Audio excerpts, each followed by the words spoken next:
Hello മക്കളെ, നാളെ March 13 അല്ലേ?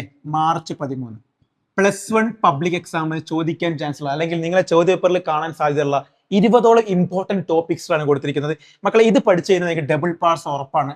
ഡബിൾ പാസ് ഉറപ്പാണ്. ഡബിൾ പാസ് ഉറപ്പാണ്.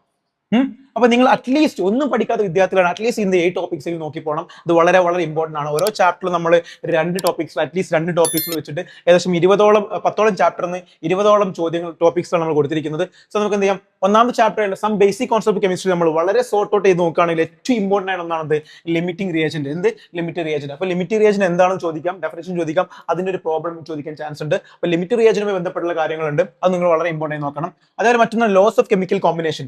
ലോസ് ഓഫ് കെമിക്കൽ കോമ്പിനേഷൻ വളരെ ഇമ്പോർട്ടന്റ് ആയിട്ടൊന്നാണ് മൾട്ടി പ്രൊപ്പോർഷൻ. അപ്പം ഓരോന്നും ഉണ്ട്, അതായത് ലോസ് ഓഫ് കോൺസ്റ്റന്റ് കോമ്പോസിഷൻ ഉണ്ട്. അതേപോലെ തന്നെ നമുക്കറിയാം ഓഫ് കെമിക്കൽ കോമ്പിനേഷൻസിൽ വളരെ ഇമ്പോർട്ടന്റ് ആയിട്ടുള്ള പല, അതായത് concept Gallus of gases volume, അങ്ങനെ ഓരോന്നുണ്ട്. അപ്പൊ അതിൽ ഏറ്റവും ഇമ്പോർട്ടന്റ് ആയിട്ടുള്ളതാണ് മൾട്ടി പ്രൊപ്പോർഷൻ. അപ്പം നിങ്ങൾ 3-4 ലോകൾ ഉണ്ടെങ്കിലും ഏറ്റവും ഇമ്പോർട്ടന്റ് കൊടുക്കേണ്ടത് മൾട്ടി പ്രൊപ്പോർഷൻ ആണ്.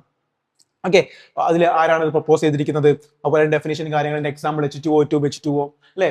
അപ്പം അങ്ങനത്തെ ഒരു എക്സാമ്പിൾ കൊടുത്തിട്ടുണ്ട്. അപ്പം നിങ്ങൾ കൃത്യമായിട്ട് എന്ത് ചെയ്യാം, അതിന്റെ എക്സാമ്പിൾസും കാര്യങ്ങളും നോക്കിയിട്ട് പഠിക്കാം, ഡെഫിനേഷനും ഒക്കെ പഠിക്കാം. ഓക്കെ, അപ്പം മൾട്ടി പ്രൊപ്പോർഷൻ വളരെ ഇമ്പോർട്ടന്റ് ആണ്. പിന്നെ സ്ട്രക്ചർ ഓഫ് ഫാറ്റിലേക്ക് എടുക്കുകയാണ്. പിന്നെ ഇതിൽ വേറെയും ക്വസ്റ്റ്യൻസിലൊക്കെ ചോദിക്കാം. അതായത് നമുക്കറിയാം എംപിരിക്കൽ ഫോർമുല, മോളിക്കുലർ ഫോർമുല ബന്ധപ്പെട്ടുള്ള കാൽക്കുലേഷൻ, അതായത് അതുപോലെ തന്നെ മോളിക്കുലർ ഫോർമുല അല്ലെങ്കിൽ എംപിരിക്കൽ ഫോർമുല കണ്ടുപിടിക്കുന്ന ചോദ്യങ്ങൾ, പെർസെന്റേജ് എന്നുള്ള ക്വസ്റ്റ്യൻസ്, അതൊക്കെ ഇമ്പോർട്ടന്റ് ആണ്. എന്നിരുന്നാലും മൊളാരിറ്റി, മൊളാരിറ്റി, അതേപോലെ തന്നെ നമുക്കറിയാം മൊളാരിറ്റി, അങ്ങനെ അതിന്റെ കാൽക്കുലേഷൻ ഒക്കെ ഉണ്ട്. എന്നിരുന്നാലും അറ്റ്ലീസ്റ്റ് നിങ്ങൾ ഇത് രണ്ടെങ്കിലും പഠിക്കുക എന്നുള്ളതാണ് ഇമ്പോർട്ടൻസ്. ഇനി അത് കഴിഞ്ഞ കോണ്ടന്റ് നമ്പർ, കോണ്ടന്റ്, അതായത് സ്ട്രക്ചർ ഓഫ് ഫാറ്റിലേക്ക് ഇതിപ്പം എന്ത് ചെയ്യുന്നു, നമ്മൾ എന്ത് കഴിഞ്ഞു, സം ബേസിക് കോൺസെപ്റ്റ് കഴിഞ്ഞു. ഇനി അടുത്താണ് എന്ത്, structure of atom. Structure of atom കയറി കഴിഞ്ഞാൽ മക്കളെ എന്തായാലും അറ്റ്ലീസ്റ്റ് ഈ ചാപ്റ്റർ ഒന്നും പഠിച്ചില്ലെങ്കിലും മിനിമം നിങ്ങൾ പഠിക്കുന്ന സാധനമാണ് കോണ്ടന്റ് നമ്പേഴ്സ് അല്ലേ? Principal quantum number, azimuthal quantum numbers, magnetic quantum number, ഓരോ കോണ്ടന്റ് നമ്പേഴ്സ് ഉണ്ട്. അപ്പോൾ ആ കോണ്ടന്റ് നമ്പേഴ്സ് കൃത്യമായി പഠിക്കുക, അതുമായി ബന്ധപ്പെട്ട ക്വസ്റ്റ്യൻസ് ചെയ്യാം, വളരെ ഇമ്പോർട്ടന്റ് ആണ്.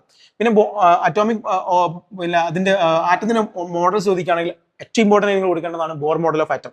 ബോർ മോഡൽ ആറ്റം നിങ്ങൾ എന്തായാലും പഠിക്കണം. അതിന്റെ പോസിബിലിറ്റികൾ കാര്യങ്ങളൊക്കെ എന്ത് ചെയ്യുക, അതുമായി ബന്ധപ്പെട്ട കാര്യങ്ങളൊക്കെ നിങ്ങൾ മിനിമം പഠിക്കേണ്ടതാണ്. അപ്പോൾ പിന്നെ സ്ട്രക്ചർ ഓഫ് ആറ്റം വലിയൊരു ചാപ്റ്റർ ആണ്, കുറെ കാര്യങ്ങളുണ്ട്. നമുക്കറിയാം ഫോട്ടോഇലക്ട്രിക് എഫക്റ്റുമായി ബന്ധപ്പെട്ട ചോദ്യങ്ങൾ, ന്യൂമറിക്കൽസിലൊക്കെ ഉണ്ട്, ഹൈസൻബർഗ് അൺസർട്ടൻ പ്രിൻസിപ്പിൾ, അതൊക്കെ ഉണ്ട്. എന്നിരുന്നാലും അറ്റ്ലീസ്റ്റ് നിങ്ങൾ ഈ രണ്ടെണ്ണെങ്കിലും പഠിച്ചിരിക്കുക എന്നുള്ളതാണ് ഓർത്തിരിക്കേണ്ടത്. പിന്നെ അത് കഴിഞ്ഞാൽ പിന്നെ പീരിയോഡിക് ടേബിൾ. പീരിയോഡിക് ടേബിൾ വളരെ ചെറിയ ചാപ്റ്റർ ആണ്, classification of elements and periodicity properties. അപ്പം അതുമായി ബന്ധപ്പെട്ട് ചോദിക്കുകയാണെങ്കിൽ ഏറ്റവും ഇമ്പോർട്ടന്റ് ആണ് മോഡേൺ പീരിയോഡിക് ടേബിൾ, അല്ലെങ്കിൽ മോഡേൺ പീരിയോഡിക് ടേബിൾ, മെന്റലീവിന്റെ പീരിയോഡിക് ടേബിൾ, ഏതെങ്കിലും ചോദിക്കാം. അതിന്റെ സ്റ്റേറ്റ്മെന്റ് ചോദിക്കാം, അതുമായി ബന്ധപ്പെട്ട ചോദ്യങ്ങൾക്ക് ചോദിക്കാൻ ചാൻസ് ഉണ്ട്. പിന്നെ അയോണൈസിന് എന്താ, ഇതാണ് ഏറ്റവും ഇമ്പോർട്ടന്റ്. അയോണൈസിന് എന്താൽപ്പി അല്ലെങ്കിൽ ഇലക്ട്രോണിക് എന്താൽപ്പിയുമായി ബന്ധപ്പെട്ട ചോദ്യങ്ങൾ, അതായത് ഗ്രൂപ്പ് താഴോട്ട് പോകുമ്പോൾ പീരീഡ് ലെഫ്റ്റ് റൈറ്റ് പോകുമ്പോൾ എന്ത് സംഭവിക്കും, അതുമായി ബന്ധപ്പെട്ട ചോദ്യങ്ങളുണ്ട്, അത് ചോദിക്കാറുണ്ട്, എപ്പോഴും ചോദിക്കാറുണ്ട്. അപ്പോൾ എക്സെപ്ഷണൽ കേസുകൾ നിങ്ങൾക്ക് അറിയാലോ, എക്സെപ്ഷണൽ കേസുകളുണ്ട്. നമ്മുടെ സ്റ്റെബിലിറ്റി, ഫിൽഡ് ഫുൾ ഫിൽഡ് ഒക്കെ വരുമ്പോഴാണ് സ്റ്റെബിലിറ്റി കാര്യങ്ങളൊക്കെ ബന്ധപ്പെട്ട ചോദ്യങ്ങളുണ്ട്. ബെർലിയം ബോറോണും തമ്മിൽ എക്സെപ്ഷൻ, അതേപോലെ നൈട്രജനും ഓക്സിജനും തമ്മിൽ എക്സെപ്ഷൻ, ഇതൊക്കെ എക്സാമിന് എപ്പോഴും ചോദിക്കുന്നതാണ്. പിന്നെ വേറൊരു സാധ്യത എന്ന് പറഞ്ഞാൽ നിങ്ങൾക്കറിയാം ഫ്ലോറിനും നമ്മൾ ഇലക്ട്രോൺ അഫിനിറ്റിയുമായി ബന്ധപ്പെട്ട ചോദ്യങ്ങളൊക്കെ ഉണ്ട്. അപ്പൊ അതൊക്കെ നിങ്ങൾ നോക്കേണ്ടതുണ്ട്. അപ്പൊ അറ്റ്ലീസ്റ്റ് നിങ്ങൾ എന്ത് ചെയ്യുക, അറ്റ്ലീസ്റ്റ് നിങ്ങൾ ഇതെങ്കിലും എന്ത് ചെയ്യുക, പഠിക്കാം. അതായത് അയൺസ് എൻതാൽപ്പി ഓഫ്, അതുപോലെ ഇലക്ട്രോണിക് എൻതാൽപ്പിന്റെയും എക്സെപ്ഷണൽ കേസുകൾ കൊടുക്കുന്നുണ്ടാവും. അപ്പൊ അതും ചെയ്യാൻ നിങ്ങൾ കൃത്യമായിട്ടൊന്ന് പഠിച്ചു വെച്ചേക്കും. ഓക്കെ, പിന്നെ മക്കളെ എന്താണ് VSC, നമ്മൾ അടുത്ത ചാപ്റ്റർ ആയിട്ടുള്ള കെമിക്കൽ ബോണ്ടിങ്ങിലേക്ക് കയറുന്നത്. കെമിക്കൽ ബോണ്ടിങ്ങിൽ ഏറ്റവും ഇമ്പോർട്ടൻസ് കൊടുക്കുന്നതാണ് VSCPR തിയറി. VSCPR തിയറി വളരെ ഇമ്പോർട്ടന്റ് ആണ്, നിങ്ങൾ അത് പഠിച്ചു വെക്കാം. അതിൽ ബോണ്ട് ഓർഡറുമായി ബന്ധപ്പെട്ടതാണ്. ബോണ്ട് ഓർഡർ എന്ന് പറയുന്നത് എന്താണ്, ബോണ്ട് ഓർഡർ NB-NA/2 അല്ലേ? ഇതുമായി ബന്ധപ്പെട്ട പ്രോബ്ലംസുകൾ, അതുപോലെ തന്നെ ചില മോളിക്യൂൾസ് എക്സിസ്റ്റ് ചെയ്യുന്നുണ്ടോ എന്നുള്ള കാര്യങ്ങൾ, മക്കളെ ബോണ്ട് ഓർഡറുമായി ബന്ധപ്പെട്ട പ്രോബ്ലംസുകൾ, അതുപോലെ തന്നെ അതുമായി ബന്ധപ്പെട്ടുള്ള കാര്യങ്ങളൊക്കെ ഉണ്ട്. ഓക്കെ, ബോണ്ട് ഓർഡർ കൂടുമ്പോൾ സ്റ്റെബിലിറ്റി കൂടുക കുറയോ, ബോണ്ട് ലെങ്ത് കുറയും, അങ്ങനെ കുറെ കാര്യങ്ങളൊക്കെ ഉണ്ട്. അപ്പൊ നിങ്ങൾ അതുമായി ബന്ധപ്പെട്ട ഒരു കോൺസെപ്റ്റ് കൃത്യമായി നോട്ട് ചെയ്ത് വെക്കാം. പിന്നെ മക്കളെ അടുത്തൊരു ഇമ്പോർട്ടൻസ് ആണ് തെർമോഡൈനാമിക്സിലെ ചോദ്യങ്ങൾ. തെർമോഡൈനാമിക്സിൽ കയറി കഴിഞ്ഞാൽ മക്കളെ നിങ്ങൾ എന്തായാലും ഇമ്പോർട്ടൻസ് കൊടുക്കേണ്ട ഭാഗമാണെന്ത്, സ്പോണ്ടേനിറ്റി അല്ലെങ്കിൽ സ്പോണ്ടേനിയസ് പ്രോസസ്, ഫീസിബിലിറ്റി എന്ന് പറയുന്ന ഒരു ഭാഗമുണ്ട്. ΔG ΔH-T ΔS. അപ്പൊ ΔG നെഗറ്റീവ് ആണെങ്കിൽ എന്താണ് മക്കളെ, ആ റിയാക്ഷൻ എന്താണ്, അല്ലെങ്കിൽ ആ ഒരു പ്രോസസ് എന്താണ്, സ്പോണ്ടേനിയസ് ആണ്. അതുമായിട്ട് ബന്ധപ്പെട്ട ചോദ്യം ചോദിക്കാൻ വളരെ സാധ്യത ഉണ്ട്, ഇമ്പോർട്ടന്റ് ആണ്. ഏത് ഹൈ ടെമ്പറേച്ചർ ആണ്, ലോ ടെമ്പറേച്ചർ ആണോ, ΔG പോസിറ്റീവ് ആവോ നെഗറ്റീവ് ആവുന്ന ടൈപ്പ് ഓഫ് സാധനങ്ങളൊക്കെ ഉണ്ട്. അപ്പൊ അതുമായി ബന്ധപ്പെട്ട ചോദ്യങ്ങൾ ചോദിക്കാം. ഇപ്പൊ നിങ്ങൾക്ക് ΔG കണ്ടുപിടിക്കാൻ ചോദിക്കാം, ΔH അതേപോലെ ടെമ്പറേച്ചറും ΔS ΔG കണ്ടുപിടിക്കാൻ പറഞ്ഞാൽ അതിന് ഇക്വേഷൻ എന്താ, ΔG = ΔH - ΔS അല്ലേ? ഇത് വളരെ ഇമ്പോർട്ടന്റ് ആയ സാധനമാണ്, എക്സാം ചോദിക്കാൻ ചാൻസ് ഉണ്ട്.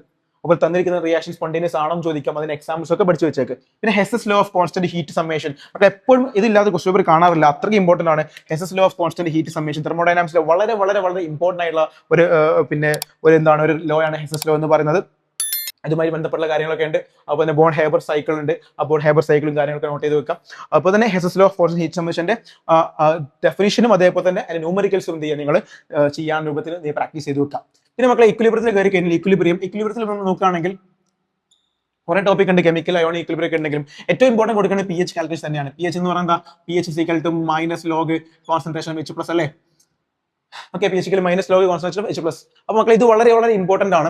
ജസ്റ്റ് ഒരു എക്സാമ്പിൾ കാണിച്ചു തരാം. ഇപ്പം കോൺസെൻട്രേഷൻ ഓഫ് എന്താണ് HCl എന്ന് പറയുന്നത് 0.01 മോളാർ ആണെന്ന് വിചാരിക്കും. അങ്ങനെയാണെങ്കിൽ പി എച്ച് കണ്ടുപിടിക്കാൻ നിങ്ങൾ ചോദിച്ചു കഴിഞ്ഞാൽ നിങ്ങൾ എങ്ങനെ കണ്ടുപിടിക്കും? നിങ്ങളെ പി എച്ച് എന്ന് പറഞ്ഞാൽ എന്താണ്? P H equal to minus of log concentration of എന്താണ് എച്ച് പ്ലസ് ആണ്. അപ്പൊ HCl എന്ന് പറയുന്ന മോണം ഒരു എച്ച് പ്ലസ് ഉള്ള ആസിഡ് ആണ്. അപ്പം അതിന് കോൺസെൻട്രേഷൻ സെയിം ആസ് എന്തായിരിക്കും? അതായത് കോൺസെൻട്രേഷൻ എച്ച് പ്ലസ് എന്ന് പറഞ്ഞാൽ അവിടെ എന്തായിരിക്കും മക്കളെ? അത് 0.01 മോളാർ തന്നെ ആയിരിക്കും അല്ലേ. അപ്പൊ അതുകൊണ്ട് തന്നെ P H equal minus log H plus എന്ന് പറയുമ്പോൾ മൈനസ് ലോഗ് 0.01. അപ്പൊ നമുക്ക് എന്താ കിട്ടും മക്കളെ? നമുക്ക് കിട്ടുന്നത് മൈനസ് ഓഫ് ലോഗ് 0.01 എന്ന് പറഞ്ഞാൽ 10⁻⁻² ആണ്. സോ മക്കളെ നിങ്ങൾക്ക് എല്ലാവർക്കും ലോഗ് 10 എന്ന് പറഞ്ഞാൽ 1 ആണ്. ലോഗ് 10 എന്ന് പറയുന്നതാണ് 1 ആണ് അല്ലെ. ലോഗ് 10 എന്ന് പറഞ്ഞാൽ 1 ആണ്. സോ അതേപോലെ ലോഗ് a⁻² എന്ന് പറയുന്നതാണ് n ലോഗ് a എന്നാണ്. സോ ഇവിടെ നോക്കിക്കേ, ഇവിടെ എന്താണ്? Minus log is equal to minus log 10⁻⁻² എന്ന് പറയുമ്പോൾ എന്താണ്? -2 ലോഗ് a അല്ലെ. അപ്പൊ ഇസ് ഈക്വൽ ടു എന്താണ്ടാവുക? അപ്പൊ നമുക്ക് എങ്ങനെ എഴുതാൻ പറ്റും? ഈ ഒരു ഭാഗത്തിന് മൈനസ് ഇൻറ്റു എന്താണ്? -2 ഇൻറ്റു ലോഗ് 10 അല്ലേ. മൈനസ് ഇൻറ്റു മൈനസ് എന്ന് പറഞ്ഞാൽ അത് പ്ലസ് ആയി. അപ്പൊ എന്ത് കിട്ടും? 2 ലോഗ് 10. ഇനി ലോഗ് 10 എന്ന് പറഞ്ഞാൽ ലോഗ് 10 എന്ന് പറഞ്ഞാൽ 1 ആണ്. സോ എന്തായിരിക്കും ആൻസർ ഉണ്ടാവുക? 2. അപ്പം 2 ആണ് ഇതിന്റെ പി എച്ച് കിട്ടുന്നത്. ഇതിന്റെ പി എച്ച് എന്താ? 2. അപ്പൊ ഇതിന്റെ പി ഒ എച്ച് എന്താ? പി ഒ എച്ച് എന്ന് പറഞ്ഞാൽ എന്തായിരിക്കും? പി എച്ച് പറഞ്ഞാൽ 40 - 2 ഈക്വൽ ടു 12. അപ്പൊ ഇങ്ങനത്തെ ടൈപ്പ് ഓഫ് ക്വസ്റ്റ്യൻസ് ഒക്കെ ചോദിക്കാൻ ചാൻസ് ഉണ്ട്. അപ്പം ഒന്ന് നോട്ട് ചെയ്ത് വെച്ചാൽ മതി. ജസ്റ്റ് പറഞ്ഞത് മാത്രമേ ഉള്ളൂ. പി എച്ച് കാൽക്കുലേഷൻ വളരെ വളരെ ഇമ്പോർട്ടന്റ് ആണ്. അതുപോലെ ബഫർ അതേപോലെ കോമൺ അയോൺ എഫക്ട് അത് വളരെ ഇമ്പോർട്ടന്റ് ആണ്. ബഫറും കോമൺ അയോൺ എഫക്ട് ഒക്കെ വളരെ ഇമ്പോർട്ടന്റ് ആണ്. എക്സാമിന് എപ്പോഴും ചോദിക്കുന്നതാണ് ബഫർ സൊല്യൂഷൻ ഒക്കെ. അതേപോലെ തന്നെ ഇതിൽ ഇമ്പോർട്ടന്റ് ആയ കാര്യമാണ് സോലിബിലിറ്റി. KSP കണ്ടുപിടിക്കാനുള്ള ചോദ്യങ്ങളൊക്കെ ഉണ്ട്. അത് നോട്ട് ചെയ്ത് വെക്കണം. പിന്നെ ബാലൻസിങ്. അപ്പോൾ ഇതാണ് ഇക്വിലിബ്രിയം ഏറ്റവും ഇമ്പോർട്ടന്റ്. പിന്നെ നമ്മൾ റിഡോക്സിലേക്ക് കയറി കഴിഞ്ഞാൽ ബാലൻസ് ചെയ്യാൻ ഇത് ഷുവർ ഷോട്ടാണ്. ഇത് എന്തായാലും ചോദിക്കും. കാരണം കഴിഞ്ഞ വർഷങ്ങളും ചോദിച്ചിട്ടില്ല. അതുകൊണ്ട് ഈ വർഷം ചോദിക്കാൻ വളരെ ചാൻസ് ഉണ്ട്. ബാലൻസിങ് ഓഫ് റിഡോക്സ് റിയാക്ഷൻ വളരെ വളരെ ഇമ്പോർട്ടന്റ് ആണ്. ടൈപ്പ് ഓഫ് റിഡോക്സ് റിയാക്ഷൻ ഉണ്ട്. അതിൽ ഏറ്റവും ഇമ്പോർട്ടന്റ് ആണ് ഡിസ്പ്രൊപ്പോർഷൻ റിയാക്ഷൻ. വളരെ വളരെ ഇമ്പോർട്ടന്റ് ആണ്. നമുക്ക് നമ്മൾ ഓർഗാനിക്കിലേക്ക് കയറുകയാണെങ്കിൽ ഓർഗാനിക്കിലേക്ക് കയറുമ്പോൾ നിങ്ങൾക്കറിയാം വളരെ വളരെ ഇമ്പോർട്ടന്റ് ആയ ടോപ്പിക്കാണ് ഓർഗാനിക് എന്ന് പറയുന്നത്. കുറെ മാർക്ക് ചോദിക്കുന്നതാണ്. അതിന് ഏറ്റവും ഇമ്പോർട്ടന്റ് ഷുവർ ഷോട്ട് ചോദിക്കുന്ന IUPAC നോമൻക്ലേച്ചർ വളരെ വളരെ ഇമ്പോർട്ടന്റ് ആണ്. നമുക്ക് അതേപോലെ മറ്റൊന്ന് ഇലക്ട്രോൺ ഡിസ്പ്ലേസ്മെന്റ് റിയാക്ഷൻ എഫക്റ്റുകൾ ഉണ്ട്. അതിൽ ഏറ്റവും ഇമ്പോർട്ടന്റ് ആണ് നിങ്ങൾക്ക് എല്ലാവർക്കും പറയാം. നിങ്ങൾക്ക് ഏതൊക്കെ എഫക്റ്റുകൾ അറിയാം? പ്ലസ് എഫക്ട്, നിങ്ങൾക്ക് എല്ലാവർക്കും ഒരു ഇൻഡക്റ്റീവ് എഫക്ട് ഉണ്ട്, ഇലക്ട്രോമെറിക് എഫക്റ്റ് ഉണ്ട്, റെസൊണൻസ് ഉണ്ട്, ഹൈപ്പർ കോൺജക്ഷൻ ഉണ്ട്. ഇതിൽ എപ്പോഴും എക്സാം ചോദിക്കാറുള്ളത് എന്താണ്? എപ്പോഴും കൂടുതൽ ഇമ്പോർട്ടന്റ് കൊടുക്കേണ്ടത് നിങ്ങളതാണ് ഇൻഡക്റ്റീവ് എഫക്ട് തന്നെയാണ്. അത് എക്സാം ചോദിക്കാൻ ചാൻസ് കൂടുതലാണ്.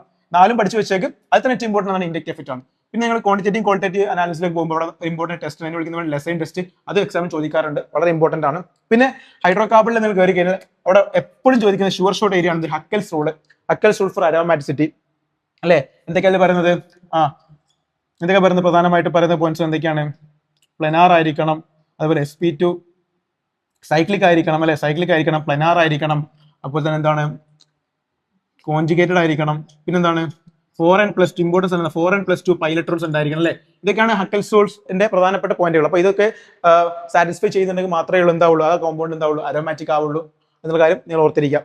പിന്നെ അത് ഇമ്പോർട്ടന്റ് ആണ്. പിന്നെ മക്കളെ ഹൈഡ്രോകാർബൺ മറ്റ് 2 പ്രധാനപ്പെട്ട റൂളുകളുണ്ട്. മാർക്കോ-നിക്കോ ആന്റി മാർക്കോ-നിക്കോ റൂൾ. അതുമായി ബന്ധപ്പെട്ടുള്ള റിയാക്ഷൻസ് ഒക്കെ ചോദിക്കാൻ ചാൻസ് ഉണ്ട്. ഇമ്പോർട്ടന്റ് ആണ്.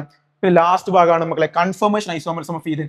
ഇത് മക്കളെ ചോദിക്കാൻ ചാൻസ് വളരെ വളരെ വളരെ കൂടുതലാണ്. ഈഥറിന്റെ കൺഫർമേഷൻ നിങ്ങൾക്ക് എല്ലാവർക്കും അറിയാം. സോഹോസും ഉണ്ട് ന്യൂമാനും ഉണ്ട് അല്ലെ. സോഹോസ് പൊസിഷൻ, ന്യൂമാൻസ് പൊസിഷൻ. സോഹോസിന്റെയും ന്യൂമാൻസിന്റെയും പൊസിഷൻ വരയ്ക്കാൻ ചോദിക്കാറുണ്ട്. ഒന്നെങ്കിൽ സോഹോസ് അല്ലെങ്കിൽ ന്യൂമാൻ ഏതെങ്കിലും ചോദിക്കാറുള്ളത്. അത് തന്നെ എല്ലാവർക്കും അറിയാം. ഈഥർ എന്ന് പറയുമ്പോൾ കൺഫർമേഷൻ ഈഥർ എടുക്കുമ്പോൾ നമുക്കറിയാം 2 ഫോമുകളുണ്ട്, 2 എൻഡുകളുണ്ട്. അതായത് എക്ലിപ്സ്ഡും സ്റ്റാഗേർഡും 2 ഫോമുകളുണ്ട്. ഒന്ന് എക്ലിപ്സ്ഡും സ്റ്റാഗേർഡും ഉണ്ട്. എക്ലിപ്സ്ഡും സ്റ്റാഗേർഡും ഉണ്ട്. അതിൽ ആ എക്ലിപ്സ്ഡും സ്റ്റാഗേർഡിന്റെയും ഈഥറിന്റെ സോഹോസോ ന്യൂമാൻസോ വരയ്ക്കാൻ ചോദിക്കാറുണ്ട്. അത് വരയ്ക്കാൻ പഠിക്കണം. അതേപോലെ തന്നെ ഇതിൽ ഏതാണ് സ്റ്റേബിൾ, അതിന്റെ സ്റ്റെബിലിറ്റിക്കുള്ള റീസൺ എന്താണെന്ന് ചോദിക്കാറുണ്ട്. നിങ്ങൾക്ക് എല്ലാവർക്കും ഒരു staggered is more stable eclipsed. അതിന്റെ കാര്യങ്ങൾ ടോർഷണൽ ആംഗിളുമായി ബന്ധപ്പെട്ടുള്ള കാര്യങ്ങളൊക്കെ നിങ്ങൾ പറഞ്ഞു, റിപ്പൾഷന്റെ കാര്യങ്ങളൊക്കെ ഉണ്ട്. അതുമായി ബന്ധപ്പെട്ടുള്ള കാര്യങ്ങളൊക്കെ നിങ്ങൾ എന്ത് പഠിച്ചു വെക്കാം. പിന്നെ ചോദിക്കാൻ ചാൻസ് ആണ് ജിയോമെട്രൽ ഐസോമറിസം. അതിൽ സിസ് ട്രാൻസ് ഐസോമറിസം പറയും. നമുക്കറിയാം ബ്യൂട്ട് 2 ഈനിന്റെ ജിയോമെട്രി ഐസോമർസം വളരെ വളരെ വളരെ ഇമ്പോർട്ടന്റ് ആണ്, എക്സാം ചോദിക്കാൻ ചാൻസ് ഉണ്ട്. സിസ് ട്രാൻസ് ഐസോമർസം വരയ്ക്കാൻ ചോദിക്കും, അത് നിങ്ങൾ എന്ത് ചെയ്യുക, കൃത്യമായി പഠിച്ചു വെക്കുക. ഇത്രയുമാണ് നമ്മുടെ +1 കെമിസ്ട്രിയിലെ വളരെ വളരെ ഇമ്പോർട്ടന്റ് ആയിട്ടുള്ള ടോപ്പിക്കുകൾ. മക്കളെ ഇത് പഠിച്ചു പോയി നിങ്ങൾക്ക് എന്താണ്, ഡബിൾ പാസ് കൺഫേം ആണ്. ഓക്കെ, അപ്പൊ എല്ലാവരും അടിപൊളിയായിട്ട് പഠിക്കാം. All the best.